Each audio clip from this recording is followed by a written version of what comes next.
बुलढाणा जिल्ह्याच्या खामगावसह शेगाव तालुक्यात गेल्या आठवड्यात अतिवृष्टी झाली। मात्र इतर तालुक्यांमध्ये अजूनही दमदार पावसाची प्रतीक्षा आहे। तब्बल 6 दिवसाच्या प्रतीक्षेनंतर रात्रीपासून बुलढाणा जिल्ह्यातील काही भागात पावसाची रिपरिप सुरू झाली, परंतु सर्वच प्रकल्पातील जलसाठा अजूनही वाढलेला नाही।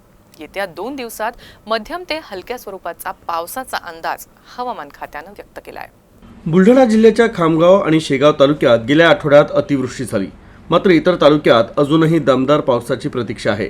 तब्बल 6 दिवसांच्या प्रतीक्षेनंतर रविवार रात्रीपासून जिल्ह्यातील काही भागात पावसाची रिपरिप सुरू झाली आहे, परंतु अजूनही दमदार पाऊस होत नसल्याने सर्वच प्रकल्पातील जलसाठा अजूनही हवा तसा वाढलेला नाही।